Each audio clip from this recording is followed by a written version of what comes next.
नमस्कार। अंतरा दी डोगरी पाठशाला च तुंदा सारें दा मता स्वागत है। दोस्तों, अज तुसें टिक्करी दी सैर करानी है ते इत्थे दे जेह्ड़े प्रमुख स्थान हैं ओह् तुसें दस्सने न। एह्दे कन्नै गै तुसें एक इत्थें दी बड़ी फेमस लोक कथा है उस जगह पर लेई चलना है। मैं तुसें ओह् कथा भी सनानी है, लोक कथा जेह्ड़ी मशहूर है, ते ओह् जगह भी दस्सनी है। सारे कोल पैह्ले टिक्करी दा बड़ा भव्य और बड़ा ब्यूटीफुल खूबसूरत मंदिर, ओह्दे तुसें दर्शन कराने। काली माता दा मंदिर है, बड़ा मशहूर है, दूरा दूरा दा लोग इद्धर आंदे न ते बड़े सारे जग इत्थें होंदे न। बड्डे बड्डे दिनें च लोग इत्थें आइयै जग दिंदे, बड़ी दुनिया गी रुट्टियां शुट्टियां खलांदे, शैल प्रसाद बनदे न। बड़ा शैल मंदिर है, तुस दिक्खी सकदे हो। हून चलो मेरे कन्नै उत्थें तुसें एक लोक कथा आह्ला स्थान दस्सने आं, जित्थें ओह् घटना स्थल है, जित्थें ओह् घटना घटी दी है। तुसें उस जगह च मैं लेइयै चलना है। बड़ी शैल इतिहासिक जगह।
दरिया बड़ टिक्करी कशा दा काफ़ी उच्ची हाइट उप्पर है, और ये तुस दिक्खी सकदे हो बड़ा पुराने टाइम दा ये उंदा प्रतीक है। जेह्ड़ी मैं लोक कथा तुसें दस्सन लगी, एक घटना स्थल है उसदा, और उसदे प्रतीक बिच ये बनाए दा है।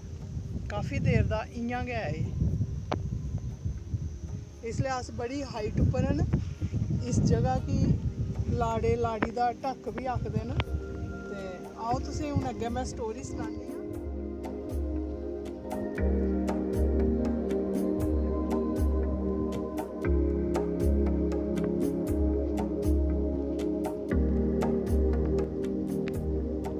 दोस्तों, हून मैं तुसें ओह् पुरानी क्हानी, पुरानी कथा सनान लगी आं, जेह्दे पर कुमाई नाटक भी बने दा है, नटरंग दी तरफा दा बड़ा मशहूर होए दा, बड़ा जगह जगह उसी कीता गेदा, प्ले होया।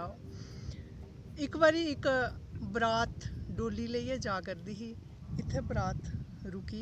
बड़े गर्मियें दे दिन हे, लाड़ी पालकी च ही ते उसी बड़ी प्यास लग्गी दी ही, बड़ी त्रेह् लग्गी दी ही। उसने आखेआ कि मिगी पानी आनी देओ कुदै, मिगी बड़ी त्रेह् लग्गी दी।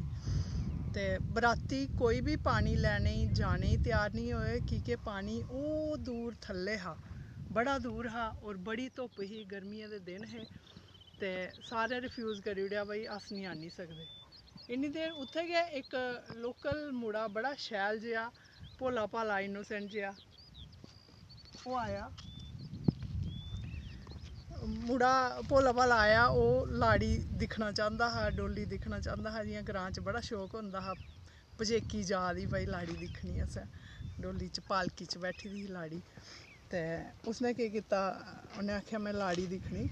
ते उसदे मरहाजै ने आखेआ, जेह्ड़ा दूल्हा हा, उसने आखेआ कि तू लाड़ी दिक्खनी के तुगी लाड़ी गै देई ओड़नी असें, पर इसी प्यास लग्गी दी, पैह्लें इसी पानी लेआई दे। पर साढ़ी इक शर्त है, तू दौड़ियै जाना ते बिना रेस्ट कीते दे पानी लेइयै उस्सै बेल्लै फटक आइयै इत्थें गै साह् लैना, मतलब इन्नी जल्दी पानी लेआना, बिल्कुल रेस्ट नहीं करनी बिच। मुड़े आखेआ ठीक है। मुड़ा गया दौड़दा, ओह् दूरों पानी लेआया भरियै लाड़ी आस्तै, ते आइयै उन्नै पानी दित्ता। पानी पकड़ाया जियां, ते उसी किश प्रैशर बनेआ, कुछ आखदे हार्ट अटैक होया उस मुड़े दी, उत्थें गै डैथ होई गेई। ते जियां ओह् मुड़ा मरेआ, ते लाड़ी ने आखेआ कि अपने मरहाजे आखेआ कि तुसें अपने वादे दे मुताबक जियां आखेआ कि तुकी लाड़ी गै देई ओड़नी ते मैं अपने मन बिच इसी गै अपना वर मन्नी लेआ। हून इ'यै मेरा लाड़ा हा, इ'यै मेरा घरै आह्ला हा ते मैं एह्दी लाड़ी आं। हून तेरे कन्नै मेरा कोई नाता नहीं है ते हून अगर एह् मरी गेआ ते मैं बी नेईं जीना ऐ। लाड़ी ने बी उत्थै गै प्राण त्यागी दित्ते। एह् स्टोरी ऐ बड़ी देर दी, बड़ी परानी स्टोरी ऐ। एह् तुस दिक्खी सकदे जेह्ड़े पत्थरें दा ढेर ऐ, एह् आखदे ओह्दे जेह्ड़ा दाज लेआई दी ही ओह् उं'दा प्रतीक ऐ ते जेह्ड़े बराती हे उं'दा प्रतीक मन्नी लैओ। केइयें सालें दा इ'यां गै एह् खड़ा ऐ ढेर। केईं हवा तूफान चलदे पर इ'नें पत्थरें गी कक्ख बी निं होंदा ऐ।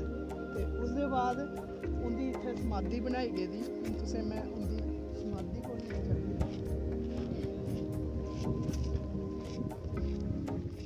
एह् दोस्तों तुस दिक्खी सकदे हो उं'दी समाधि ऐ और इत्थै बड़े लोग दिक्खने गी आंदे न।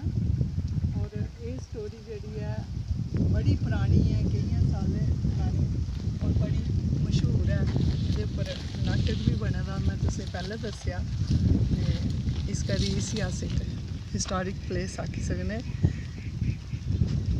एह्दे कन्नै गै अज्ज मिगी तुस इजाज़त देओ। अगले बारी कोई होर स्टोरी लेइयै तुआढ़े कोल आगी, कोई लोकल डुग्गर स्टोरी तुआढ़े अग्गें रखगी। उसले तक मिगी तुस इजाज़त देओ। बहुत बहुत शुक्रिया, धन्नवाद तुं'दा।